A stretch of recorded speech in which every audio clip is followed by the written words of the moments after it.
Hey guys, so we're doing something really different in this video because the Xiaomi 12 just arrived with us yesterday. So medyo mag-raw and real first impressions tayo with this phone. Of course, we're also gonna go back to the home studio to take a closer look at this phone.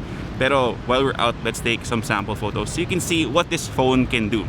Let's go. Okay, before we get to the photos, let's talk about the key specs of the Xiaomi 12 first. For the processor, it has a Qualcomm Snapdragon 8 Gen 1. This is paired with 8GB of RAM and 256GB of storage. It has a 6.28-inch AMOLED dot display, 120Hz yung refresh rate niya, 480 yung touch sampling rate. DisplayMate gave this a rating of A+, and solid nga naman yung experience ko so far with the screen of the Xiaomi 12. For the battery, it's at 4,500 mAh. It supports 67W wired charging plus 50W wireless charging. Before we go and take photos, pag-usapan muna natin yung exterior ng phone. I really like it, as you can see here, or hopefully you can see here. This is the purple colorway. Ang ganda niya. Leia likes it so much. It also has a really nice matte finish. I think Leia described it as velvety yung feel niya. Sobrang ganda. Less of a fingerprint magnet din siya.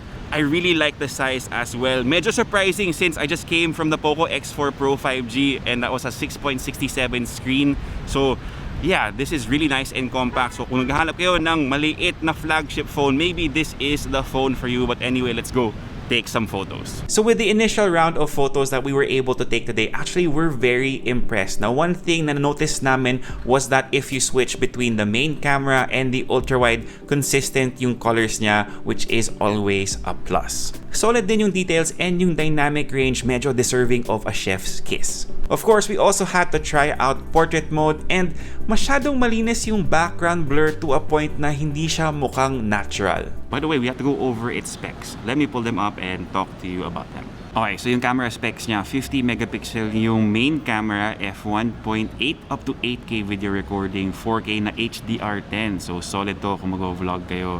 And then 13 megapixel ultra-wide camera, 5 megapixel tele-macro, and then for the selfie camera naman, 32 megapixels. Now on the video side of things, like I said earlier, you can shoot up to 8K, but what you're seeing on screen is 4K 30, but I am very impressed. Like what I said during the photos, yung colors consistent din between the main camera and the ultra-wide. Pwede to kung naghanap kayo ng flagship phone / vlogging camera. Okay din yung stabilization niya, but that's just based on my little walk around in the roof deck of SM Aura. But again, if you're looking for a phone / vlogging cam, I think this is a very good option. But speaking of vlogging, let's switch over to the front camera to see what the video is like. Okay, so vlog test using the front camera of the Xiaomi 12. Now, one thing na na-observe ko is kung magka-cap ako, medyo nahihirapan siya mag-expose kasi it will expose for my face. So yun, sobrang blown out siya. So kung magka-cap kayo habang mag-vlog, please take note na lang. Otherwise, yung yung stabilization looks okay. For vlogging, I have to check kung ano yung resolution na maximum. Pero for the rear cameras, kung hindi ko pa na-mention, hanggang 8K siya. But I recorded at 4K 30p. So okay naman yung itsura so far from the phone, ha. So tignan natin kung okay din yung looks ng rear camera video sa PC. Oh guys, may napansin si Leia tungkol sa phone habang nag-b-roll kami. Ano yun? Maganda yung haptic feedback niya because usually you get the haptic feedback when you're typing. This one, when you close apps, you don't feel it sa keypad, you feel it sa back ng phone. It's like you feel the wheels turning. Pero maganda ba siya? Kasi some haptics kasi parang medyo alanganin. So okay to. This one feels good. If I'm to be totally honest, di ba ibang haptic, parang medyo cheap yung feel. Hindi siya ganun. Hindi ko alam paano siya naging social na haptic, pero... So, social haptics? Yeah. So, tama na, kasi flagship phone yan. So, okay. So, haptics check. Ang ganda. So, we ran into somebody. Well, we didn't run into her. Pero she was here pala in BGC. Hi! Hello! Minsan lang to na magkasama kami sa video. But anyway, so I let her use the Xiaomi 12 for a while. So Ed, ano yung first impressions mo about the look? Okay, first of all, ang ganda niya. Like, sobrang ang cute. I mean, if you're a fan of cute phones, then sobrang mabibet niyo talaga to, guys. Like, I really love the design. Plus yung texture niya napaka-smooth. Very, anong klaseng design? I mean, anong finish to?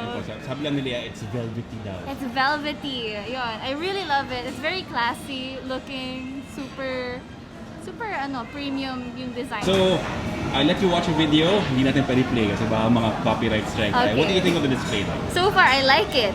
When I looked it up, meron siyang 120Hz refresh rate. And you guys know me, I really love higher refresh rates for games. Perfect siya for that.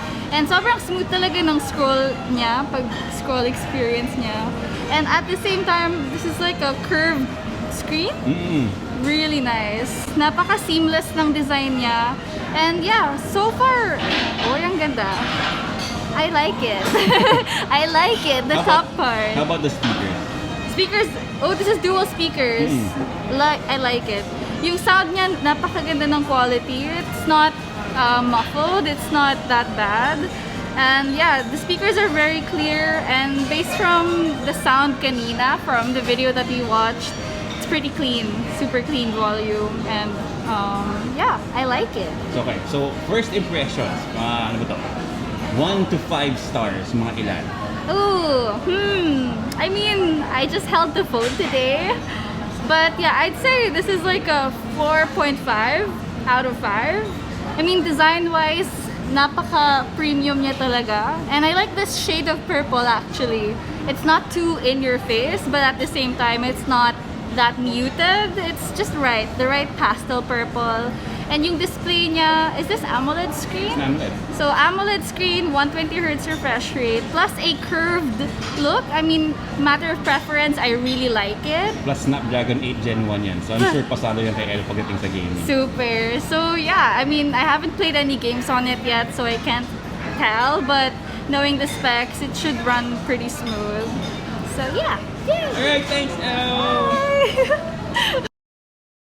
Okay guys, so we're back at the home studio and na-benchmark ko na si Xiaomi 12 and no surprises here since Qualcomm Snapdragon 8 Gen 1 nga yung processor ng phone na to, it can't keep up with the other flagship phones that we were able to try recently. So based on what you're seeing on screen, I don't think na mabitin kayo sa performance. This is after all the best processor that Qualcomm has to offer right now. Pero then again, benchmark scores lang to. Kailangan ko pa i-test out yung phone to see kung may quirks siya, kung okay nga ba yung liquid cooling system ni Xiaomi, pero so far so good naman yung experience with the Xiaomi 12. So I was able to game a little bit on the Xiaomi 12. I played some Wild Rift, pero to be completely honest with you guys, hindi talaga ako magaling sa game na yon at saka sa mga MOBA. Pero the performance of the phone did really well, 60 FPS all the way, at saka tinodo ko pa yung graphics. So performance-wise, really good. My performance, not so much. And since this is technically my first day using this device, I think it's too soon to give you guys a verdict in terms of battery life. Pero so far, mukha naman siya mag-last the entire day. Pero again, we'll really see what it can do in terms of endurance when I do my full review. Of course, we can't end this video without talking about the price, and the Xiaomi 12 is priced at 39,999 pesos. So let me know what you think about the price tag of this flagship phone down below. And that's pretty much it for this raw and real first impressions for the Xiaomi 12. Let me know what you think about the format of this video. I know it's kind of different from what you usually see from me. And if you liked it, give us a thumbs up, sub to the channel, and make sure you hit that notification bell. If you have any questions, leave them down below and I'll try my best to get to them as soon as I can.